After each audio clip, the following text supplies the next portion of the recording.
네, 전문가에게 좀 더 듣겠습니다. 오재호 부경대 환경대기학과 명예교수 초대했습니다. 안녕하십니까? 네, 안녕하세요.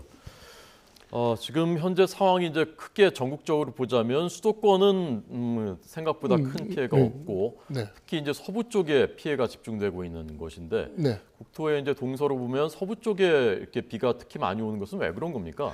현재 장마전선이 노이를 갔다가 충남의 남쪽, 전북의 북쪽 그 사이로 해서 충청북도, 경상북도의 북부, 강원도 남쪽 그런 쪽으로 장마전선 띠가 형성이 되어 있습니다. 네. 그런데 이 비를 내리는 호성 구름이 바다에서 발달해서 서해안 쪽에 먼저 도달하기 때문에 네. 서해안 쪽에 비가 많이 내린 것으로 보입니다. 앞으로도 그러면 그 서부 쪽에 계속 비가 집중되고 동부 쪽으로는 크게 걱정하지 않아도 되는 상황인가요? 아니, 그 띠가 놓였으니까 네. 이것들이 계속 이동해 가면서 되기 때문에 예. 뭐 같이 걱정을 같이 해야 될 거로 보고 있습니다. 그러니까 장담할 수는 없는 거군요. 네. 그쪽도. 네, 그렇습니다. 수도권이 지금 그 비가 많이 내리지 않은 것은 앞으로도 그럴 가능성이 높습니까? 며칠 동안은? 예, 지금 현재는 장마전선이 일단 남쪽으로 내려가는 걸 봐서 네.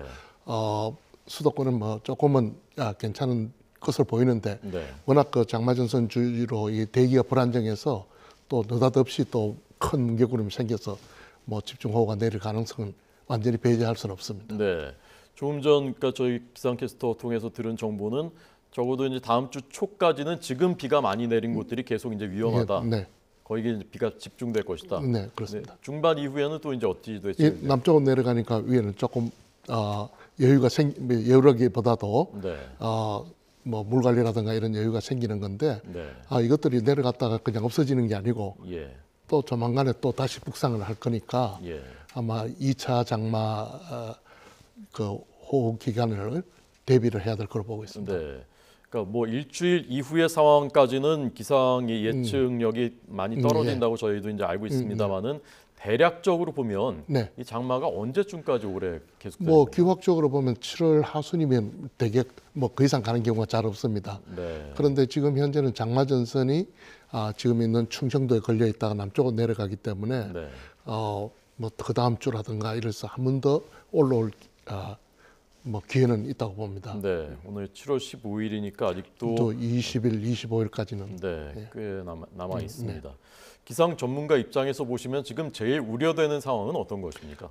뭐 저 특색이 집중호우죠. 네. 옛날보다는 비가 오는 양상이 굉장히 커지고 또 거기에 지구 온난화와 더불어서 장마전선의 전선대를 따라서 나타나는 이 비구름 정난운이라고 저희들 이야기하는데 네. 쉽게 말하면 뭉게구름입니다. 예. 비구름이 크기가 자꾸 커집니다. 그래서 같은 구름이 지나가도 과거보다는 비가 더 많이 내리고 또 구름 자체가 포함하는 물도 과거보다는 훨씬 더 많고 이래서 이제 비 피해가 더 예상이 되는 게 제일 가장 걱정스러운 점입니다. 예, 장맛비가 예전보다는 구름이 더 커지고 물도 더 많이 머금고 있다. 네, 그렇습니다. 그것도 뭐 지구 온난화랑 관계 있는 네, 겁니까? 그렇습니다. 온도 1도가 올라가면 예. 대개 포함할 수 있는 양이 한 7% 정도 더 많아진다 그럽니다. 그렇군요. 우리가 보통 뭉게구름 하면 우리가 뭐 비 올 때는 하늘 볼 일이 잘 없지만은 네. 대개 그 레이더에서 붉은 점은 나타나는 것들이 뭐 수치로 하면 대략적으로 한 2~3천만 톤의 물을 포함하고 있습니다. 그러니까 저수지가 하나 떠 있다고 이렇게 보시면 됩니다. 예, 그래서 그 저수지가 점점 사이즈가 커지는 거로 지금 지구 온난화에 따라서 예. 그렇게 보고 있습니다. 예. 그러니까 그 레이더 영상에서 저희가 보는 그 빨간 점, 네, 그렇습니다. 이만큼의 점이 사실은 그 위에 이게 뭉게구름이고 예. 그게 포함된 게 하늘에 떠 있는 저수지로 보시면 됩니다. 네. 앞으로 점점 더 심해질 가능성이 있습니까? 그러면? 예, 지구가 점점 더워지면 네. 이 용량이 점점 커지기 때문에 예. 아마 이런 집중호우들은 더 많아질 걸 보고 있습니다. 네.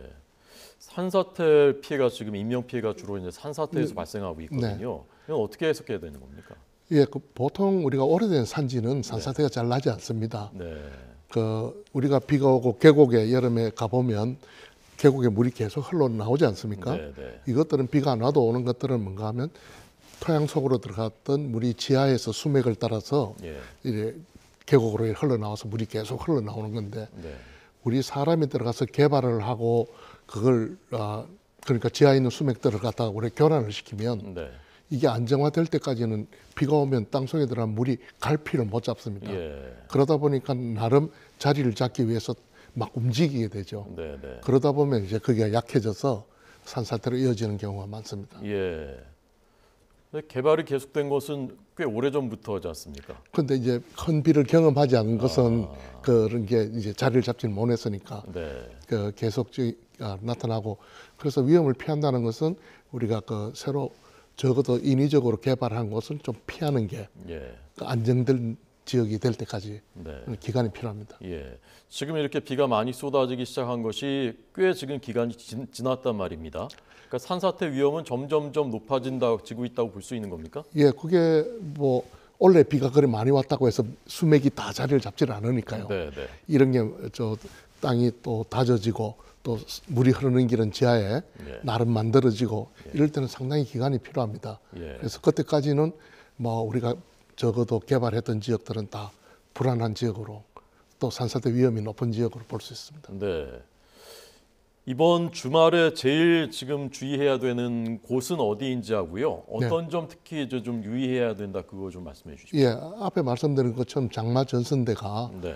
충청남도에서 전라북도, 또 충북, 경상북도의 북부지방, 강원도 남쪽 지방이니까 그쪽에는 계속 비가 올 가능성이 굉장히 높습니다. 네. 또 이미 온 것도 많고, 예, 예. 그래서 그쪽 지역에서는 뭐 어디 곳이나 지금 산사태가 났다고 해서 거기가 왜 났지 할 그런 데는 없습니다. 네. 거의 산사태 주의보나 경보가 나인 상태니까요. 네. 그래서 우리가 재난을 피하는 가장 기본 원칙이 네. 재난 현장에서 접근하지 않는 겁니다. 네. 그래서 가급적이면 이번 주말에는 뭐 안전한 곳에서 또 댁에서 계시고 네. 하는 것들이 아마 재난을 피할 수 있는 가장 첫 번째 원칙 같습니다. 네.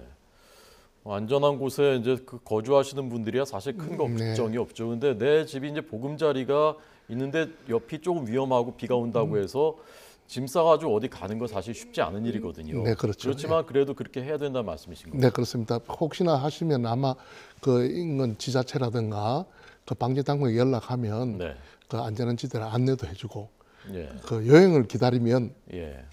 또 이제 뭐 괜찮을 수도 있지만은 또 네. 당할 가능성이 많기 때문에 가급적이면 옮겨시는 게 좋습니다. 네. 그 산사태 경보는 어디서 확인할 수 있습니까?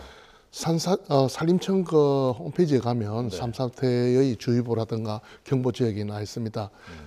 다만 조금 아쉬운 점은 네. 그게 구체적으로 내가 있는 지역이 어떻다는 것보다도 우리 지도에서 네, 네. 뭐 경상북도 이렇게 크게 나타나기 때문에 네. 좀 광범위하게 나타나서 개인적으로는 자기가 포함될 수 있는 게 네. 예를 들면 수도권에 있는 집들이 다 포함되는 거니까요. 네, 네. 그런 게 조금은 아쉬운 점은 있지만 그래도 굉장히 도움은 됩니다. 그래서 어디 면사무소라든가 이런 예, 관할된 지자체 그 행정 당국에 전화해서 확인해 예. 보는 게 제일 중요하겠죠. 예, 그리고 내가 우리 옆에 절개지가 있다든가 네, 네. 이러면 연락을 해서 내 스스로 좀 안전한 곳에 하겠다면 아마 안내해 주는 걸로 알고 있습니다. 네. 또 지자체에서도 선제적으로 물론 그렇게 하고 계시겠습니다만은 위험한 지역들 주민들한테 찾아가서 알리고 그렇습니다. 대피하셔라 이렇게 해야 되겠죠. 예, 최근에 그 어저께인가 그 서대문 쪽에서 네. 뭐 안전한 모텔을 하나 해서 그 미리 피신하게끔 네, 네. 그래 하는 것들은 선제적 대응으로서 상당히 괜찮은 걸 보고 있습니다. 네. 끝으로 이게 지금 열차 네. 그 지금 운행이 중단 토사가 이제 쏟아져 내리면서 네. 이제 댐도 원류가 된 네. 넘쳐흐른 것도 발생했는데 아까 말씀하신 대로 그 전까지는 괜찮았는데 이제는 비가 너무 많이 쏟아지니까 상황이 달라지는 곳들이 이제 여러 곳 있단 말입니다. 네, 그렇죠. 이런 곳들은 이제 댐이라든가 네. 열차, 철도 이런 건 어떻게 대비를 해야 됩니까?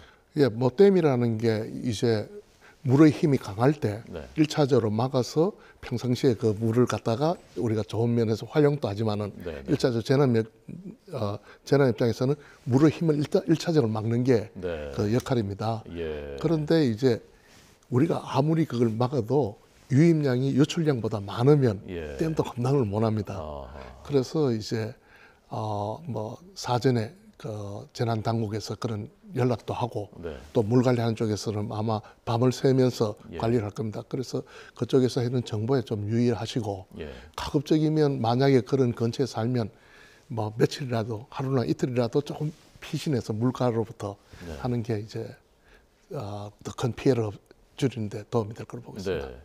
이제는 정말 근본적인 시스템을 다시 점검을 해야 되는 상황 자체가 달라지고 네, 있기 그렇습니다. 때문에 그렇다는 이제 말씀이 전문가의 조언이었습니다. 오재호 부경대 명예 교수였습니다. 감사합니다. 네.